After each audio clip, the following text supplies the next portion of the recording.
Hi, I'm John Maxwell. When the top companies in the world are looking for trainers, speakers, and coaches, there's one name that stands above the rest, and that's Maxwell Leadership.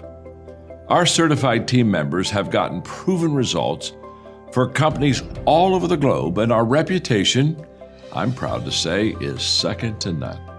Some of our members have risen to the top of their profession, including the one you're going to meet today. I proudly introduce you to my friend Bob Fabian Zinka. Welcome to the Leadership and Success Podcast with your host, Coach BZ, where we help you lead with purpose and succeed with impact. If you're ready to grow into the kind of leader others want to follow, this podcast is for you. If you're determined to elevate your success and leave a lasting legacy, this podcast is for you. As my mentor, Dr. John C. Maxwell reminds us, everything rises and falls on leadership. Our goal is simple: to inspire you, challenge you, and equip you with insights that can transform the trajectory of your leadership journey. Welcome aboard to another episode of the Leadership and Success Podcast with Coach BZ.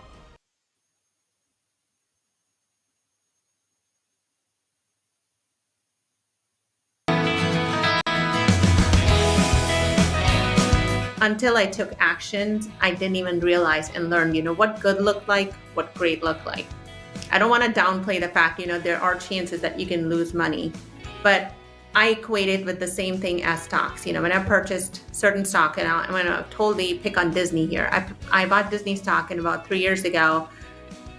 I was very, very headstrong on it, very bullish about it, bought $30,000 to $40,000 worth of it, and I just sold it for $25K because I was like, I can stay here, keep losing money, or I could move it else somewhere, where I'm going to make money. So there's kind of losses and gains everywhere. I think the hard part is we get stuck in analysis paralysis. We can't let ourselves, the fear, just get the best of us. We need to kind of keep moving forward and taking actions. Yeah, absolutely. And like I had mentioned earlier, it's really when we take those action steps that we truly learn, right? Otherwise, we're just going to, stay in the starting blocks and never. Hold on. Okay, this is not supposed to happen. Okay, hey Divya, I'm going to bring you back in just a second. Here we go. All right, everyone, thanks so much for being here. I have a very, very special guest. She was in the green room. You just saw her for a second. But before I go to her, let's do what we do on this show every time we meet. First thing is to be grateful. So for our moment of gratitude today, I want you to please close your eyes if you can, take a deep breath, and think about one thing that you are grateful for right now. And for me today, it's been raining in Silicon Valley, and I'm always very, very grateful for the rain. And I am just grateful for the rain today. What a beautiful, beautiful weather. So if you tap into the comment what you are grateful for, I really do appreciate that. And let me see if I can properly introduce our guest today. I'm very, very excited to have her. Divya is a technology executive who turns real estate investing for broader impact and purpose. Our goal is to help busy professionals like you build a passive income stream through real estate that allows them to achieve financial freedom and focus on what matters to them the most. She brings the same rigor, strategic mindset, and execution ability that help us succeed in corporate world in real estate. Since starting Ascending Avenue Investment, Divya and her investor have participated in multiple deals in North Carolina and Texas, resulting in a portfolio size of over $200 million. Wow. Divya has an extensive corporate background and has worked in multiple Fortune 100 companies in executive leadership role, and she also consults directly with corporations to build out their teams globally. So while providing strategic guidance to transform their digital capability. Ladies and gentlemen, I am so overjoyed to welcome on the Leadership and Success Podcast, Divya Smith. Here we go. How are you doing today, Divya? Doing good. Thank you so much for having me, BZ. It's been a really good to kind of be here, and I love to thank you for sharing, a little bit of an introduction. It's exciting to be here. I'm grateful for being on this podcast, and actually the fact you talked about grateful. So I will take a moment and just express gratitude to you and your service. It was Veterans Day very recently. Sure. a couple days ago. So thank you for your service. And I think it's really fun to be here and have a good conversation with the folks here. Good. Thank you. Thank you. Thank you so much. So, what is something about you that most people may not know about? So I've been in corporate America for a while, so that's been really fun, and I think that's pretty visible. But I've always been really into kind of outdoorsy nature stuff, and a little bit of that is shown. But I've kind of had that from when I was really little. So a lot of people may not know that I used to be one of those probably the only few girls who was always out and about outside hiking, and I've shared that more and more. But something that people didn't know before.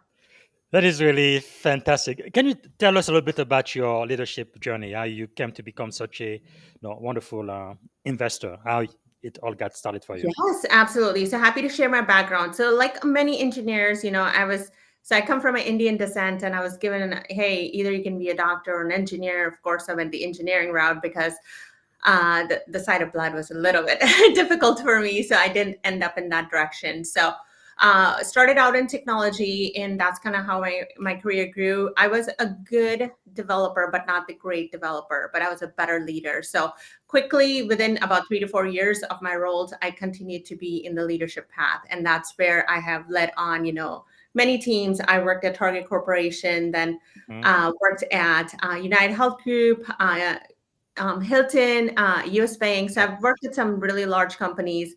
And then at the end of my career, and I wouldn't say end, but at the end of my full time into a big corporate job, I wanted to make a bigger purpose, make a bigger impact. And that's really when I decided, hey, if we all wanted to get out and just have a little bit more of our own time to ourselves, how could we invest our money? And one of the things that I had talked with many people like me is we are so busy in our jobs. A lot of technology leaders, a lot of executives, we are working 60, 70, 80 hours. Where Yes. do you even have time to figure out some of these opportunities? And yes, you could get a financial advisor, but I felt there was more that Mhm. was available outside, these actually very standardized financial advisors. So that's where I started into real estate investment because it really was leading from a path of purpose and wanting to kind of share this wisdom with more people. That is really quite something. And so, what was the exact turning point that led you to leave corporate America and build Ascending Avenue Investment? That is a great question. So I'll share this candidly. I had just started this program. So at United Health Group, I was actually hired to lead their telehealth program, and I launched it in multiple states, over 38 states. So that was a really good feat. I was given actually Wow. 18 months to deliver that project. Ended up doing it in about 9 months, and my goal Wow. was really to kind of figure out, okay, now there's this leftover income. How do I, could we take this money that was supposed to be spent on the project and Mhm. actually be able to kind of donate it towards the causes? And I think yes, there's like corporate channels and mechanisms that we could have done that, and that seemed like a lengthy process for me. And it just finally hit me, like, if I really want to direct my money into donations, charity causes, or places where I wanted to go, then I will kind of do that. Mm. With myself. So that's Yes. where I started my company. And my goal is, when I hit this certain income threshold, my really hope is to be able to give about 50% of all my revenue and proceeds that Wow. to some of these causes. So that's really what my goal is. That's amazing. Thank you. And I mean, I just started doing small things here and there. So just started to support some causes this year. It's not Wow. as big as I'd like, but it's just starting small and continue to build on it. That is really amazing. Most people who are believers, including Oprah, we believe in tithing, which giving 10%. Yeah. So where does your 50% come from? That's way, way above what the majority of people, including billionaires, give away each year, even to help out with their own taxes. Yeah, yes. I'm a simple woman, busy. Wow, that's pretty So cool. like, I just don't have a lot of kind of big desires in life to kind of need that sort of money. But once you hit a certain income threshold, you realize I still eat good food. I still go to my like nice vacations, which for me is not like super fancy places. It's Mm. usually still in wilderness somewhere, which is Yes. not that expensive. Wow. You're That, free. that is amazing because I had a dream since I was 15 years old that one day I would give away 90% of my income and live on 10% or Yeah. less. Basically, do the inverse of what everybody else is doing. So that's why I was just interested to see how you come up with a 50 Yeah. percent. Because I mean, it is so true in this world, especially in America, which I think is the most materialistic country in the world, in my opinion. We work so hard to get so many stuff, just like things and cars and houses and boats. It's like, how many houses can you live in at the same time? How many cars can you drive at the same time? How many boats can you have? No, they get a yacht, they get a bigger yacht. How many bigger yacht? I mean, okay, I don't know. But if eventually you are going to die and all of this money is going to stay here, you're not going to take any of it with you. That's why I really love people like Bill Gates and Warren Buffett, right? They have really committed to giving away most, if not all, of their wealth by the time they pass away. I think that is really, really Yeah. admirable. But I love that. anyway, And I'm going to point out the fact that you just called out Warren Buffett. One of mhm. my favorite qualities about him is he still lives in the same house he Wow. when I want to say he was 20 or 21 that he purchased. I mean, this is a Mhm. tiny home, like under 2,000 square feet. So Wow. he has chosen to build wealth, but still kept very humble beginnings. So like, Absolutely. like I don't remember, like don't quote me on the exact year he Mhm. bought it, but he was very young and he still kept that. Wow. And like those are the kind of people we want to aspire to. Is like Hmm. still going out and giving, like you said. But again, Yes. like you're not increasing the means by which you're living. The goal really is how do you free yourself to truly live your purpose? And Wow. that's really where my intention was starting the company is like, if I can have people maybe working 30, 25, 30 hours, and then rest of their income is coming from real estate, Mm. they can still enjoy their work, go meet their coworkers, really have Yes. fun, but without over giving their hours, and now can still do Mm. their purpose and also say spend more time with their family. That is beautiful. Thank you, thank you. I think this is an idea that could definitely revolutionize the lives of the people who are listening in right now. So you often talk about creating a portfolio career. What does that mean to you, and how can professional design one intentionally? Yes, I feel like Coach BC, this is where I think you and I will align, and I would love your feedback on some of this too, maybe offline as well. So, portfolio in this case is I've always been a person who wanted to do multiple things. And for Mhm. me, even every single job I've had, I've been promoted out of a job usually within 9 to 12 months. So, Mm. every job I've had, at Target, I had 6 promotions in 8 years. Then I was at USB, like every place, like 9 to 12 months, I'm getting a promotion. And Mm. it was also because I'd go in, master what I need to master, and move on to the next thing. Yes. So from that, I've learned these specific skills that really work in corporate America. Mm. There are definitely some theoretical concepts, but then there's true and applied rules from my background and perspective that have worked for me that I want to share with other people. So Wow. from that portfolio mindset, I do three specific things. So one, we just talked about the real estate investing. So I bring these investments to investors. They usually are able to invest in it. And then we all kind of like are waiting for those returns to come in. Usually we try to double their money in about 5 years. So it's pretty exciting stuff. Wow. So that's first. The second one is I also do what's called executive consulting. So I Mhm. worked with Cigna Healthcare last year. I helped them open up their GCC in India, the global captive in their India office. So that was really fun. Yes. And I also did strategic consulting with another big company. And I'm actually just starting with another CIO, directly working with them to kind of do some executive consulting with them. So that's kind of the second thing. And it's really fun Yeah. for me because I still have all this background. So I still want to continue to help as many executives as I can from a strategic Wow. perspective.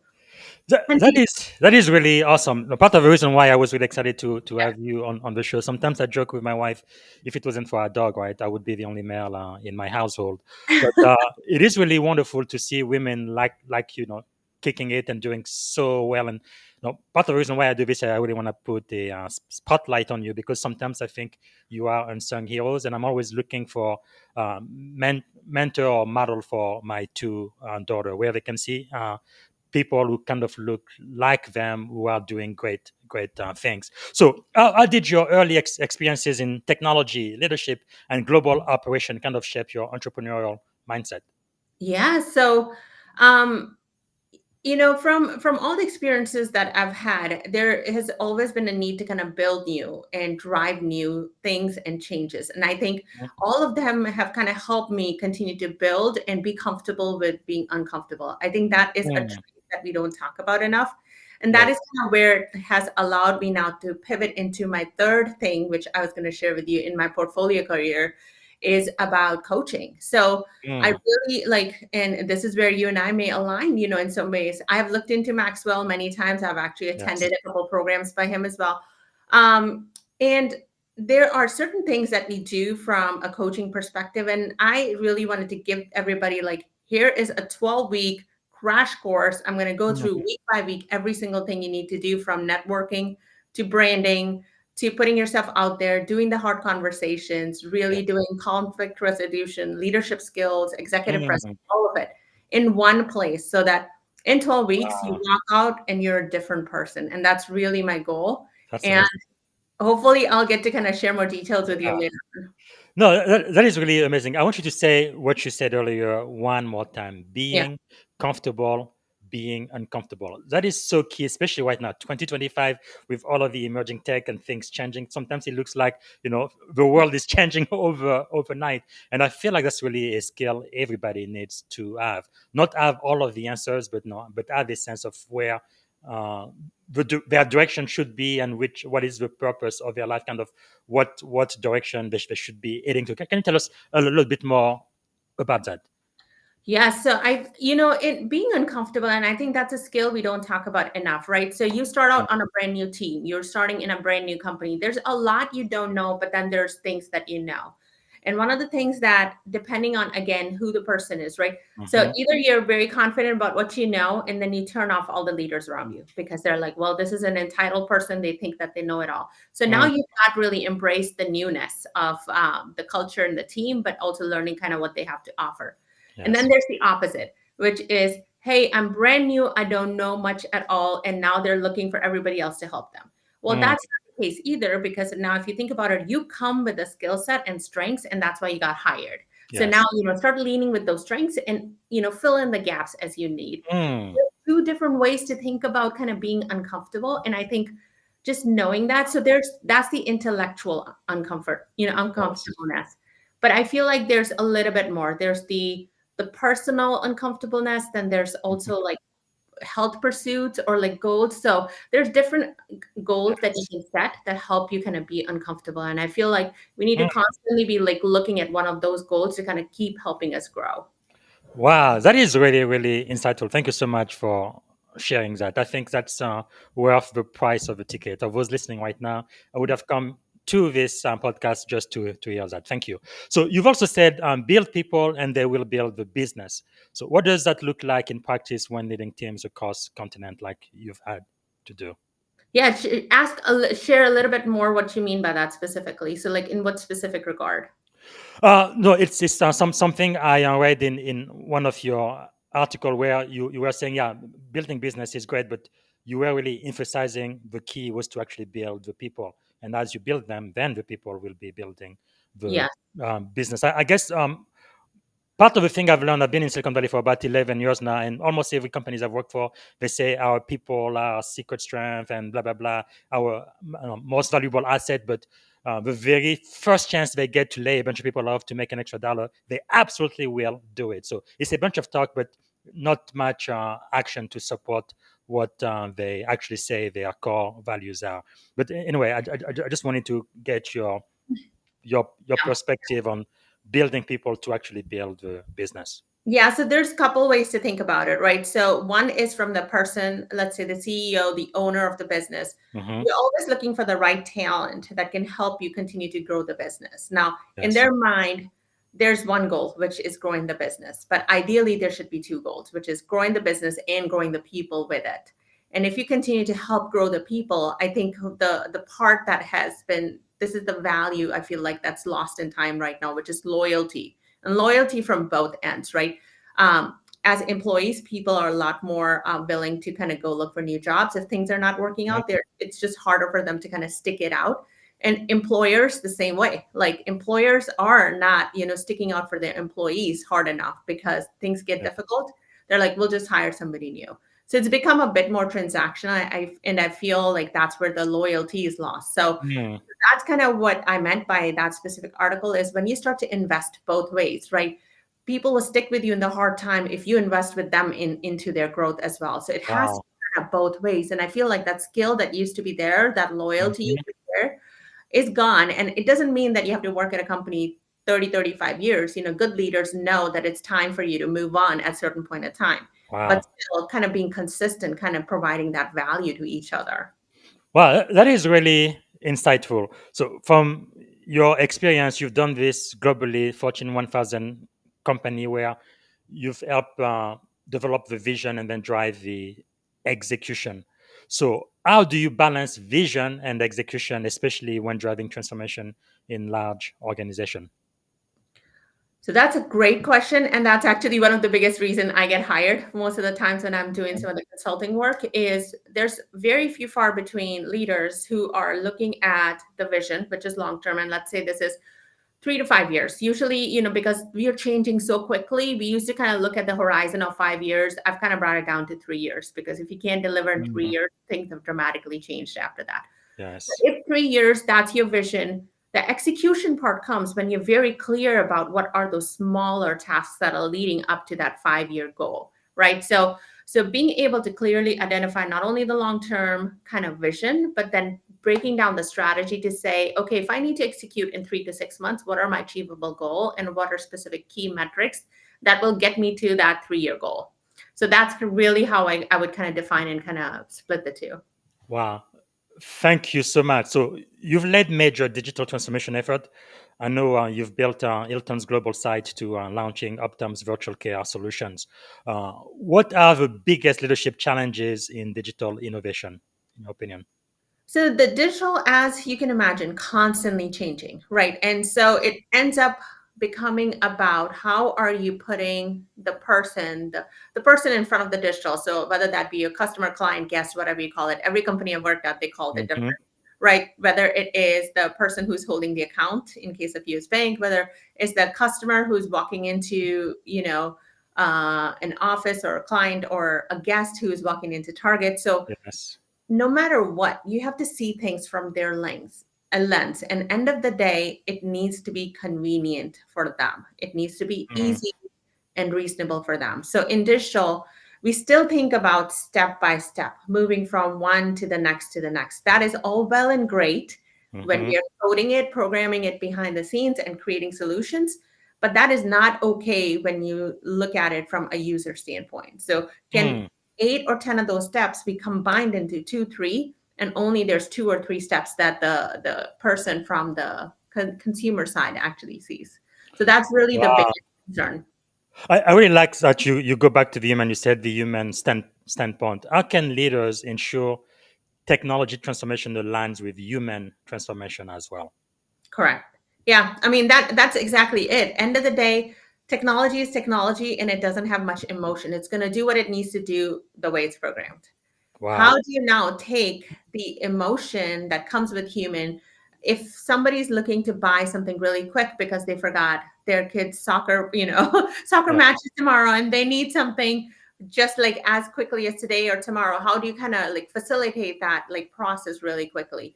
Or Mm-hmm. somebody who's ill and they need a quick doctor's appointment, what's the first doctor's appointment available to them, and kind of provide that solution really quickly. So start almost, and this is, of course, we call it predictive analytics, but in, Yes. in the case of technology, you start to kind of do predictive analytics based on what they may be looking to do. And let's say if folks are looking for 2 or 3 different outcomes, you share those outcomes and hopefully you can jump multiple steps to kind of take them to that Hmm. final, point.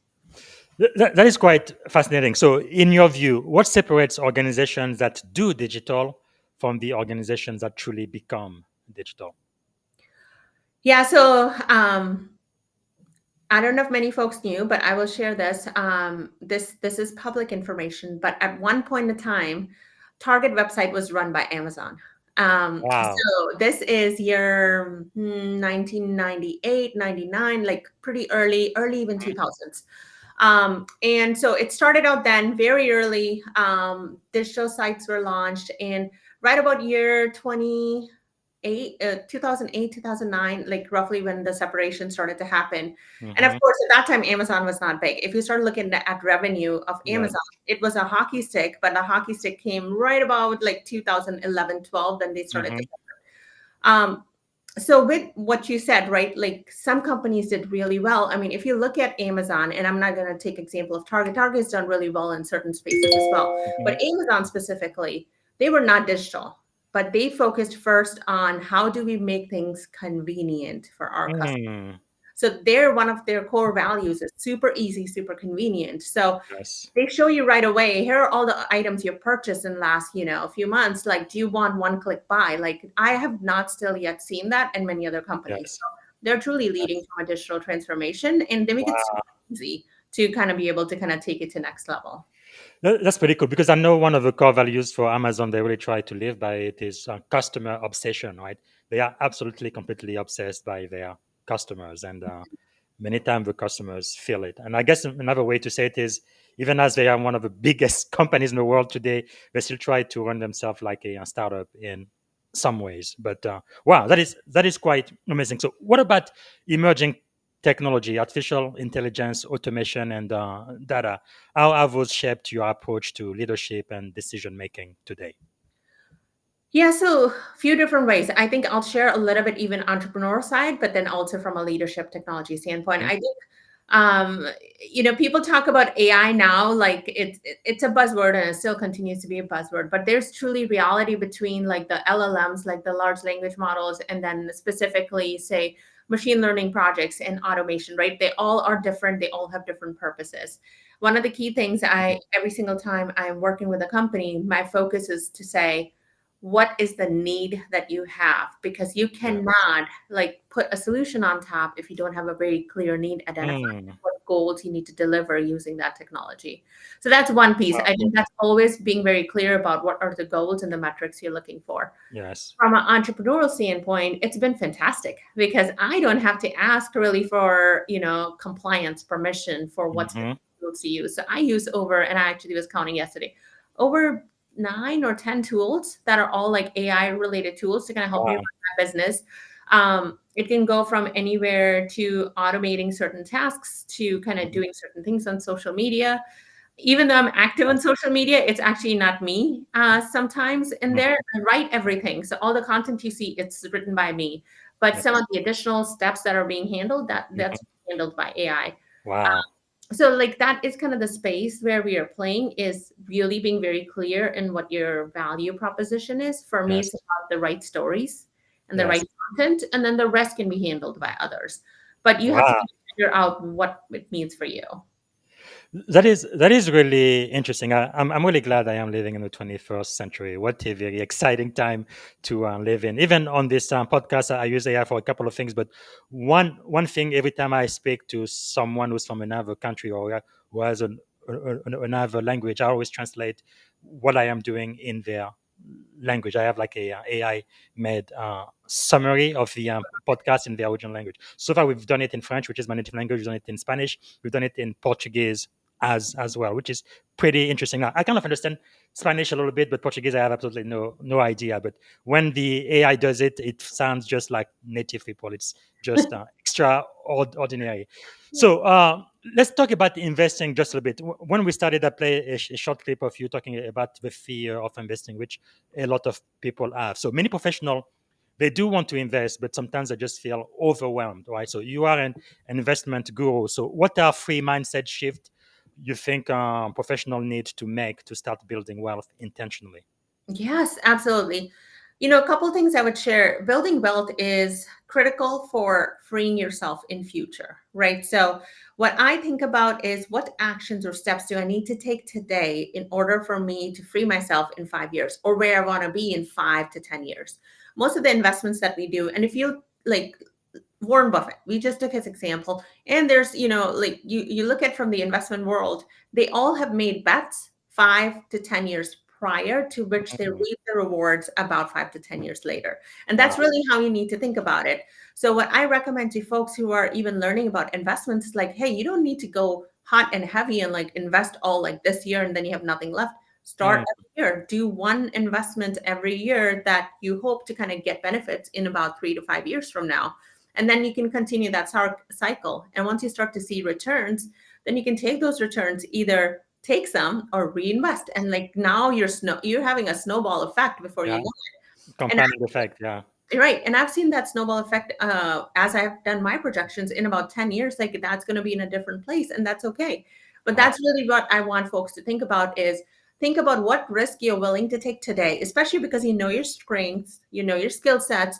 Like if I need to go back and get a job at any point in time, I'm very comfortable that I'll be able to get it, right? No problem. So why wouldn't I take this risk now versus waiting until I'm 50, Mm, 55, 60?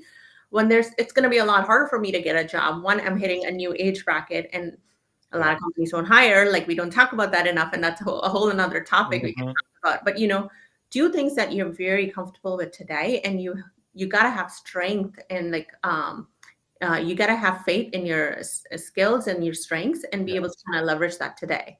Wow, that is really powerful. And I do believe you take the entire summer off to just spend time with your kids and have all kinds of fun, which is really, really awesome. But I'm thinking about busy executive listening to us now, and many of the people I mentor are in the military or in cybersecurity. So those are very high pressure, uh, very very demanding jobs. So how can people like that create passive income? You mentioned real estate earlier while maintaining demanding Yeah. careers.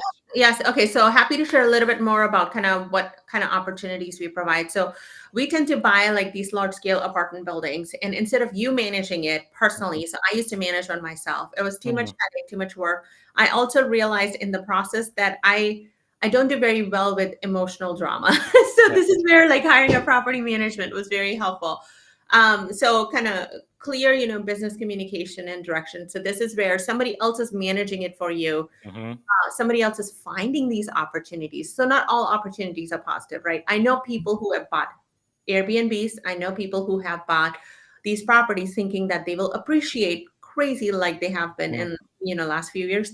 That's not the case. Like they had to sell it on a loss or just walk away from it. So there are many of those options as well. But for me, the option was giving these investment opportunities to people who are busy, who cannot go out and check them out themselves. So Mhm. I do all the work behind the scenes. Me and my team, we go in, we do the due diligence, we do the underwriting for all of these, make sure we're doing the right projections, we are getting the property insurance, the inspectors, the legal team, Mhm. the construction team, the property management, you name it. I mean, all of it is handled. The Yes. investors basically come in, review the investments, put their funds in, and basically collect distribution. Wow, that's pretty cool. So the goal is really to kind of simplify it. And we talked about, from the point of your customer obsession. That's Mhm. really it. Instead Yes. of, the people who are really busy and now they're figuring out what property management to talk to and Mhm. what responses to get, all of it is handled for you. You Wow. basically collect distributions. That that is really really cool. So, what do you wish more women and underrepresented leaders knew about real estate investing? I'd say they need to get out there and start taking a little risk. I think that's the biggest difference I've seen from a mindset perspective. And I know you had shared that word. Mhm. We all need to be, you got to where you are because of your strengths, and it's a Yes. lot harder, especially when you're underrepresented and when you're women. It's a lot harder to get to those places. So now just imagine your strengths are even stronger than anybody who just got there. So have Mm. more faith in your strengths and start taking a little bit of risk so that you can get out there and truly start taking advantage of compounding, because uh, Yes. compounding interest is the best thing ever. Wow.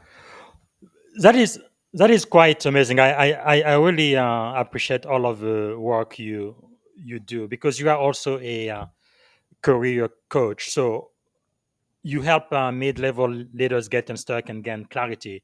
What are the most common barrier professional face before a breakthrough in your experience? Yeah, so there's two or three different phases, I would say, especially when somebody who's been in their career for a long time and now they're seen a certain way. So I usually help them kind of break out of that image that they have created for themselves and the images that were put on them. So, how do you kind of break out of that image and truly be seen as a strategic leader that can then take on more work and kind of truly transform into the next level? So, that's one group of folks.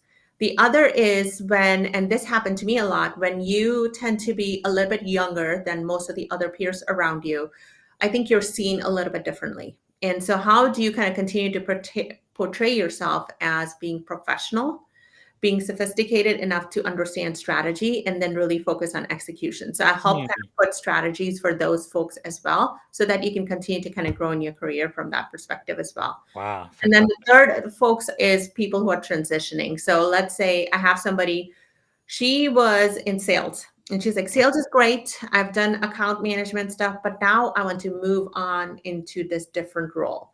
So Yes. then we basically talk about how do you now strategize and have the right messaging, right conversations all in place in order for you Mm. to transition into that new role. That is really awesome. The last question I'm going to ask you for this segment is, what are your top three power moves that any professional listening to us right now can take this year to accelerate their career growth? So I would say three things, and one may not be directly related to like actual career, but Mhm. three specific things. One is, what are your strengths, and really Oh, take time to identify it. So really hone in on your strengths. If you can't explain your strengths in 2 to 3 sentences to somebody, you've kind of lost them. So take time to figure that out and really be able to kind of speak to it within 2 to 3 sentences. So that's the first one, wow. I would say, kind of life changing.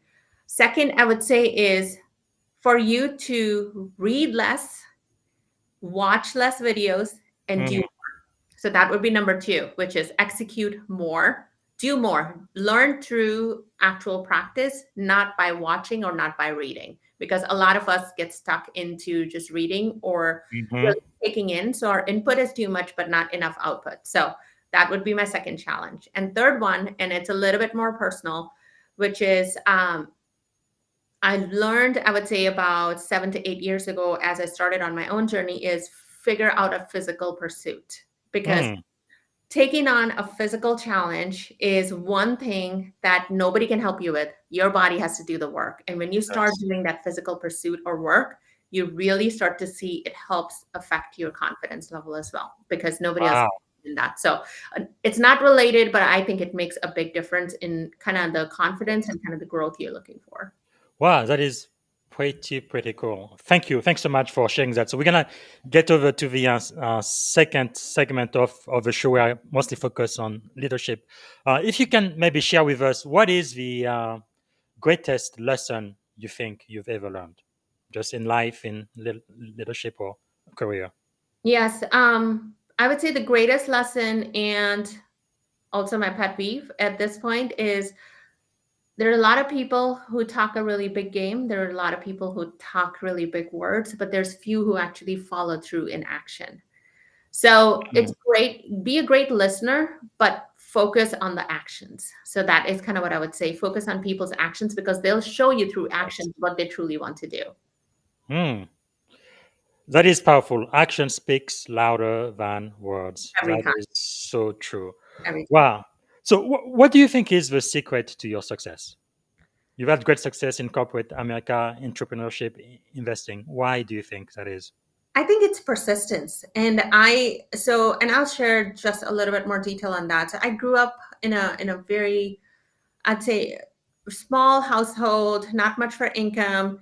Going out to eat, if I could get one little treat a week, that was pretty exciting for me. So I would Mhm. say that's really been difficult. So one thing for success is it comes from persistence, but then also Yes. grit. Truly have that grit to be able to want to make it through it all. Mhm. Honestly, I know it's hard, but the reward is also incredible, because you Yes. feel that sense of joy and then the confidence that comes from doing the hard work. I don't think you get it when you get things, easily. Wow. Thank you. I think that theme's really. I mean, I hear it over and over and over again, even throughout my own life. Because for the majority of people, it seems like as soon as they get a little obstacle, a little no, they just stop and they crumble. It's the end. And there are others like me. It's like, okay, you may have said no now, but how do I turn your no into a yes? There's got to be another way, right?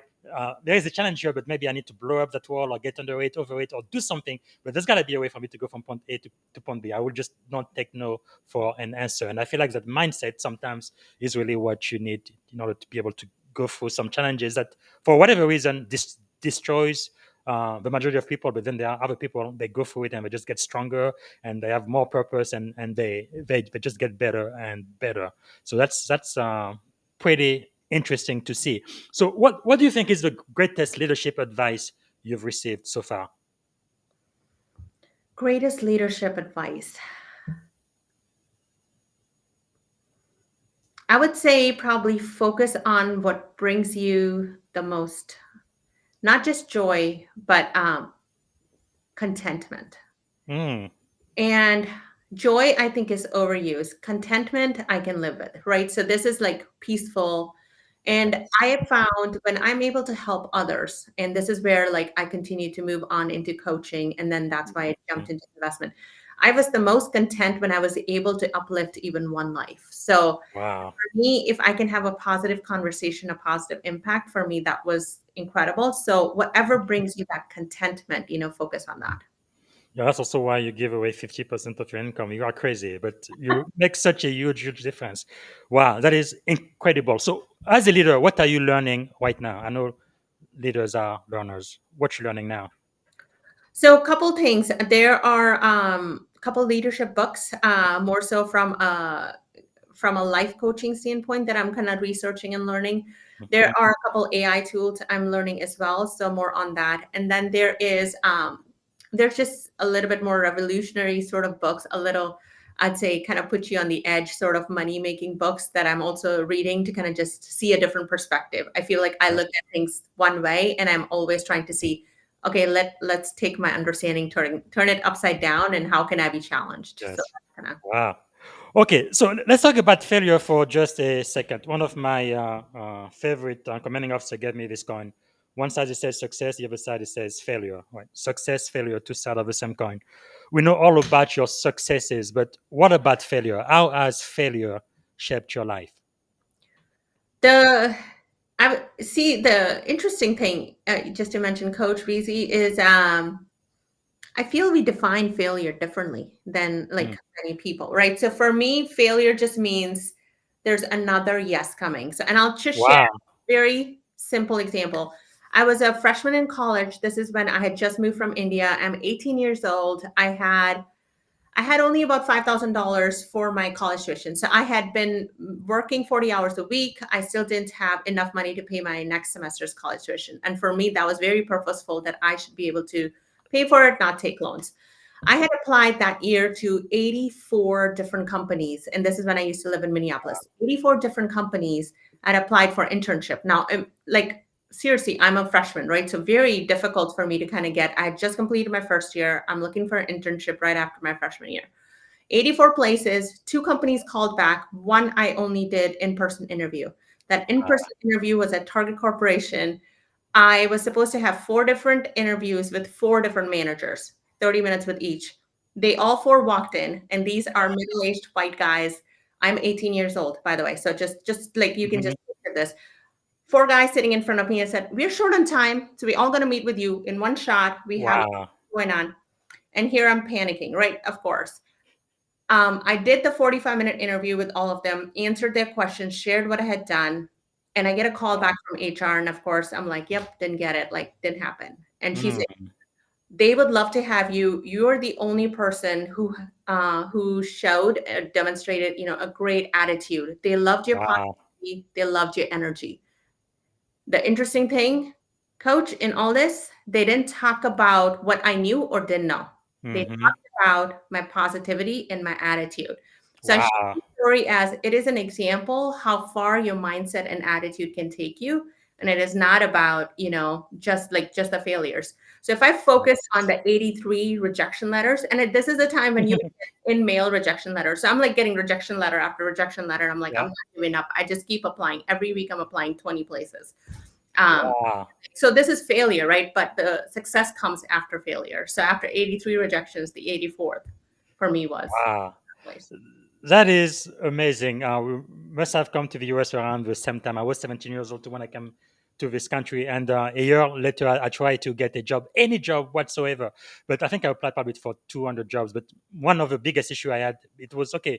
We want to hire you, but you don't have the experience. I'm like, okay, if you don't hire me, I will never get the experience. So it's like, how do we solve this Yeah. prob- problem? But eventually, somebody did have mercy on me. They gave me a job, and I made sure to be the best worker they've ever had in their entire career. And I did, and like they say, the rest is history. But wow, positivity, attitude, like Papa John, my primary mentor, says, right? your attitude will determine your altitude. That Yeah. is very, very powerful. Thank you so much for uh, sharing that. What are the people that you know, some mentors or thought leaders that you follow that have impacted your life that we should know? So there's quite a few mentors that I follow from a little further away. Mhm. And then there are mentors that I've met more recently that I've continued to kind of stay in touch with. One of the things that I look for, and I think it's a little bit more about not the person, but the qualities I'm trying to follow. And Mhm. like you mentioned, the qualities I'm looking for is people who have gone through the hardship, but still figured out a way to overcome it. I, Yes. I always look through that because we all go through hardships. We all like we talk about, levels of Mhm. suffering, right? Like levels of pains that we have, like that's part of life. Like, but Yes. who's actually identified pain and kind of gone through it? Now, for a while, I really liked listening to Tony Robbins, and of course, a Mhm. lot of people do. And he's very inspirational motivation for me. Yes. When earlier on he talked about how life was difficult, I think I related to that really, really well. Mhm.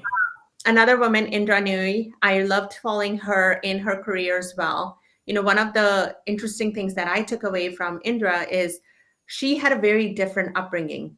Mm. Where in her household, her grandparents actually gave her a lot of business knowledge and information that otherwise is not available. So for me, I've taken that as a role model and started to implement in my own household. What things can I give my kids in Yes, order to help them, proceed from that? that's really amazing. I believe she's the first woman CEO, right? Of was it That's Pepsi? Yeah, yes. that's amazing. Wow, cool. So, if you could choose three people to have dinner with, now they could be alive, dead, or even mythical figure, who would you choose and why? I think Indra would be one, Yep. definitely. I think that would be fantastic to just pick her brain, especially being in a Yes. boardroom with all men usually and how that felt. Hmm. I think that would be very interesting. And then one you have actually on your bookshelf right behind you. I would love to kind of meet with her. Yes. Like she's always been, Oh, talking about Michelle. oh Yes. yeah, Obama, of course. Yes. Yes. Yes. You don't have to say anymore. One more. Yes.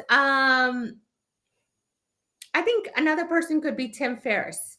Yes. The Tim Because. Ferriss is very much known for kind of experimenting on himself. And I'll be Mhm. honest, like that's kind of how I learned too. It's like, let's do it, let's figure it Yes. out. I would just love to kind of like just talk to him and see like what else are you experimenting? You've done your brain, you've done your body, you're doing all these relationship, right? Talk Mhm. about all the experiments you've done in your life.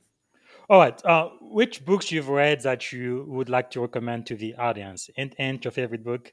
Yes, so Atomic Habits. I love the fact that you have that picture up. Yes, love Atomic Habits. I think it's such a great book. The other one, the I other think it needs to pay you for advertising. This guy, I yeah. should, right? James I Clear, give us advertising money, royalty, man, royalty. many times, many times. The other one that's very interesting and different, it's called Think Like a Monk. Yes. It's by Jay Shetty, and the Mhm. interesting thing about that book is it just makes you think differently. So Yes. that's another book that I've always kind of liked, and it's very much like a life coaching kind of perspective mindset. Mhm. And then the third book I'd say is What Got You Here Will Not Get You, there. So Mm. it's the one with like a little ladder that you see on the cover page. Yes. And I think that's interesting because once you get to a certain level in your career, you kind of feel you're stuck.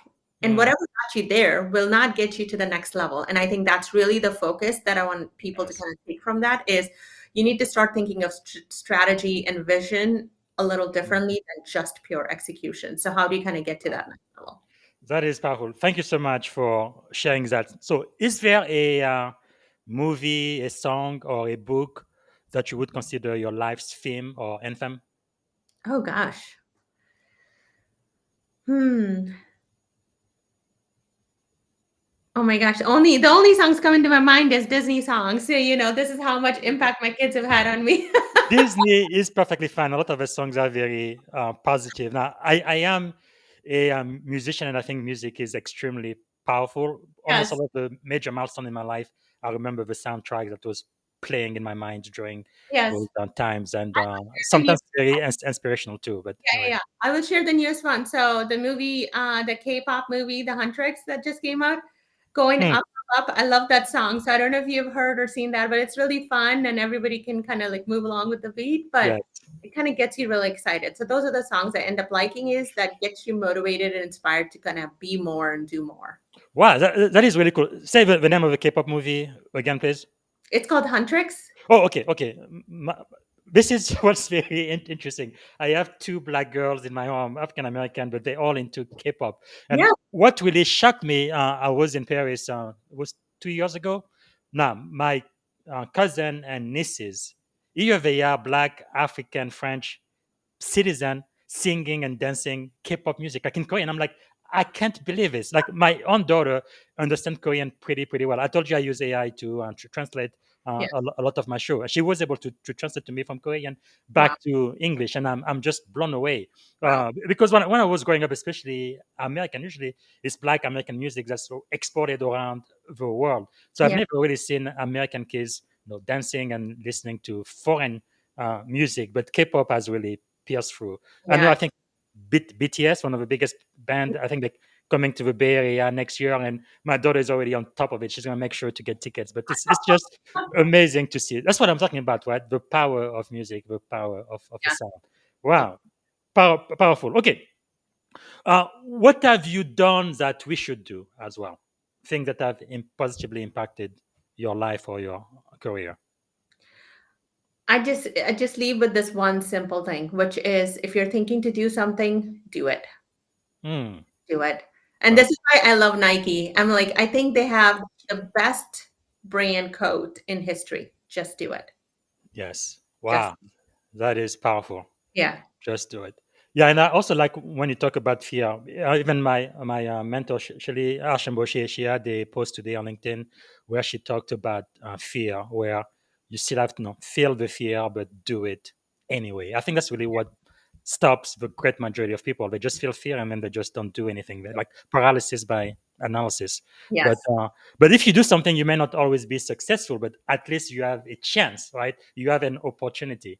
Yeah. Whereas if you do nothing, absolutely nothing is going to change. And Powerful. the in that important, like the just do it word, people think the word do is most important.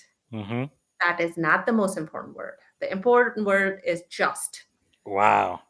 You, regardless of what mindset, regardless of what emotional state, regardless of how you're feeling, just Mm, do it. So the most important word that is just do. is amazing. You just reminded me another one of my mentor, Darren Hardy. He says the difference between successful people and those who are not. Successful people don't like doing the thing that makes them successful the same way as unsuccessful people don't like doing them, but they do what they need to do when they need to do it, whether they feel like it or not. That is so important. Just do it. I may not feel like it, but I'm going to go to the gym. I may not feel like it, but I'm going to study. I may not feel like it. I'm going to read this book. I may not feel like it, but I'm going to do it because I need to do it. And no matter how I feel, Yeah. just do So it. I suck at running. I will just share this. It was my husband's birthday yesterday, and he really wants to kind of do a running competition. He hasn't done one. I've done one Ah, half marathon. I sucked at it. I still did it. For his birthday, I bought 2 tickets to a half marathon because I knew he wouldn't wow. be alone. So I'm doing it with him. For me, the just part is really real right now. I really do not want to go running, especially a half. Yes. That means 13 miles. Like I could do 2 miles, no problem. Anything over 2 miles is too much.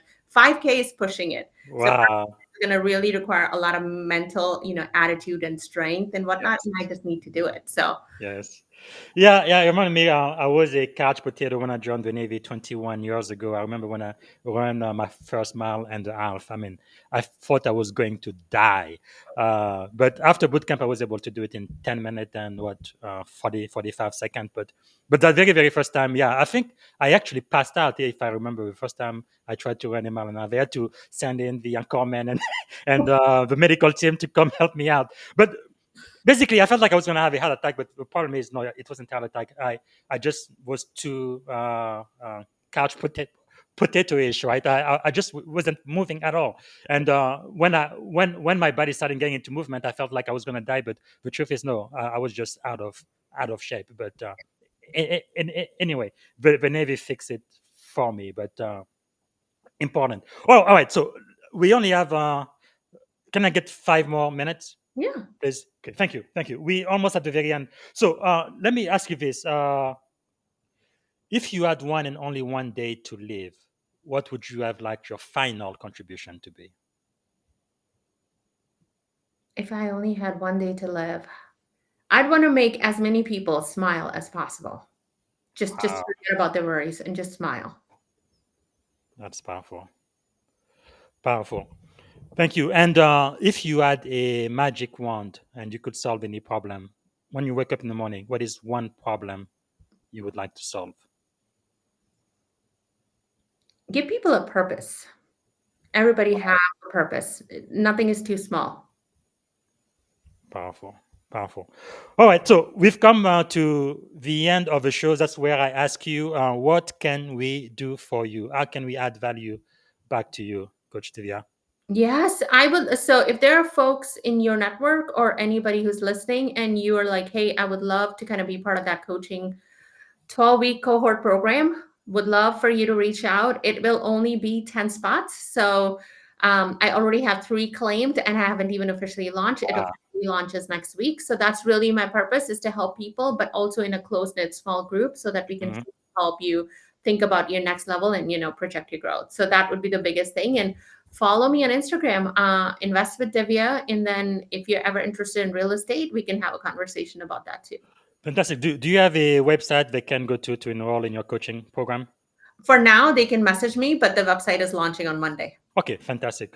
So on LinkedIn, on Divya Smith, and what is the website URL going to be? It's going to be called Ascend Limitless. Fantastic. All right. Thank you so much for sharing that. Okay, we are coming toward the close. All good things should come to an end. Uh, Before I do ask you the last question, let me ask you: is there a question I should have asked you that I haven't asked yet? I think you asked me great questions. Final thing I would love to ask you, Coach BZ, is I loved being on this podcast. So I would love to hear from you, just a quick couple sentences to share. You bring in all these speakers. What is your purpose or goal in kind of wanting to kind of bring and have these great conversations? Well, for one thing, I really love to put the spotlight on people like you. I think you guys are unsung heroes. I don't know why, but America, I believe, is still the best country in the world. There is nothing like the USA, but we are still pretty much a misogynistic country, right? We are sexist. Women don't get paid as much as men for the same job, same background, same experience. Men get paid a lot more. I think women start at 80 cents on the dollar. So, like I say, I am the only male in my house. No, my wife is a woman. My 2 daughters are women. One of them graduated from school last year, and I really don't see why you should have less opportunity than a male just because of her gender. That just makes absolutely no sense. So for one thing, yes, I do interview men too, but one of the spotlight I want to put on are women who are successful doing things at a very high level, like yourself. I want everybody to know it, right?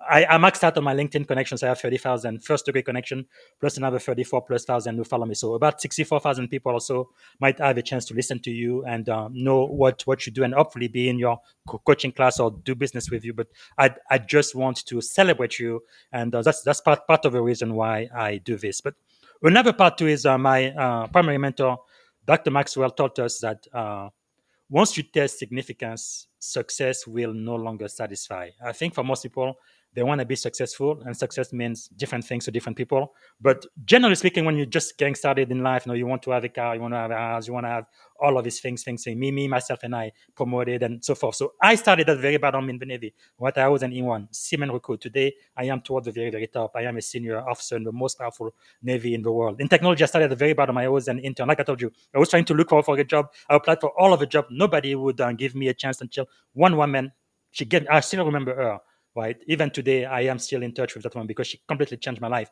Because of her, I now have the experience. I mean, I was able to get much better jobs later on. But if she never gave me a chance, I wouldn't be me. I would not be where I am uh, uh, today. So in a way, I really want to give back. No, I've been in the Navy 21 years, so I think I'm going to be retiring by the end of this year. So I really want to help develop the next leaders. Now in tech, I love tech so much, and I would probably gonna stay in high technology for another 15 or 20 years. But at some point, where I will have to retire. So it's trying to build the next chief information security officer, the next chief information officer, the next information warfare commander. That's really my mission and Love. purpose in life. So that's kind of why I do this. But Thank you so much for sharing that. I yeah. appreciate it. Thank you so much for sharing that. All right. So now let me ask you the most important question of the podcast then. And it's very interesting that you and I, we were about 17 years old when we came to this country. I had big dreams, but I had no idea how to accomplish them. So if you could go back and give a piece of advice to your 17-year-old self at the edge of this incredible career you've had in the US, what would you say to 17-year-old Divya? Um, I would say that take a moment to enjoy everything that you've built, even in that Mm, time. I think the focus was so much future, the focus was so much survival that sometimes it was hard to look back and just even see what you accomplished that week, that month, mm, mm. that year. So take time to just, even if it's just a quick reflection, take time to celebrate because life is short. I still remember clearly the day I had moved, and now you kind of move on through decades of life, realizing, wow, Mm. there's so much goodness that's happened without That's celebrations. Wow, that is very powerful. Thank you. Okay, now to finish the show, this is going to be really rapid fire lightning round, so don't take too long to think. One word that defines great leadership. One word. Great. Okay. Morning routine or practice that keeps you grounded. Yoga, Okay. Book or quote that change your life. atomic habits. Yeah, that's that book again. Hey, James Clear, we need that royalty check ASAP, please. Yeah. Here he is. All Yep. right. So, who inspires you the most today? You. Wow, thank you. Okay. Finish the sentence. Leadership is. Leadership is our duty to kind of move the generation behind us forward or Wow, younger than us forward. that is powerful. Our duty to move a generation behind us forward. That is powerful. Okay. What did you want to do when you were a kid? Um, what did I want to do when I was a kid? I think I just wanted to okay, so my role model was Mother Teresa. So at some point in time, I really did want to kind of follow her footstep and help the people who couldn't help themselves. So I think Mm, that's still somewhere in me, and I'll figure out a way to do that. wow, I think you're already doing that. But wow, fantastic. Three adjective describing you as a child. As a what? As a child, three adjective. Okay, high energy, ambitious, Mhm. and uh, visionary. Okay, as an adult. Purposeful, kind, motivated. Well, thank you so much. This is it. This is the end of the show. And the last question I'm going to ask: what is one word that represents our shared experience on this podcast today? Inspiring. Okay, I'm just so grateful. Thank you so much, Coach Divya Smith, and thank you for everything you do, and keep doing it because we really love the impact you're having. Thanks Yeah, again for being thank you so here. much for having me. All right. Well, everyone, this was Coach Divya Smith, and thank you so much for watching. Again, I want everybody to please follow her on LinkedIn and reach out to her about the coaching she's going to have. Could be life changing. LinkedIn.com in Divya Smith, and also I want to remind you that tomorrow I will be having a 10-minute AI. Recap of the leadership conversation I had with my mentor, Shelly Archambault, Fortune 500 board director, strategic advisor, best-selling author, and keynote speaker. She is one of the very first Black female CEO in Silicon Valley. And we are going to have that 10-minute recap tomorrow. Again, every time I meet her, I always tell her, when I grow up, I want to be just like you. What just now? A great example, role model she is. And she's helping so many people, including myself, with their career right now. So I think everybody needs to have a coach. Even coaches need to have coaches themselves. So you don't want to miss it. I believe that's all I have. I don't see any questions on LinkedIn or YouTube. Okay. Until tomorrow, have a wonderful day. Bye for now. It took me 4 years to get to a point where I could take a summer off with my kids. And that's huge for me. But finally, this was the first summer where I could have, the whole time with my kids. I'll have 6 years with both of them together in-house. So for me, that's a countdown as well, that we only have 6 summers together before they, become adults and kind of go off to their own life. So that's been a blessing, but it took planning and it took effort. And I can't stress enough, planning really gets you the right results. You got to really think about. Thank you for tuning in to the Leadership and Success Podcast with your host, Coach BZ. If today's episode added value to your leadership journey, Be sure to subscribe, share, and join us again for more wisdom nuggets on how to lead better and achieve greater success. Remember, leadership is the most critical skill of our time. The world will always need leaders to inspire others, drive innovation, and execute meaningful strategy. So why not count yourself among the bold leaders shaping the 21st century? Until next time, stay inspired, stay committed, and keep leading with excellence.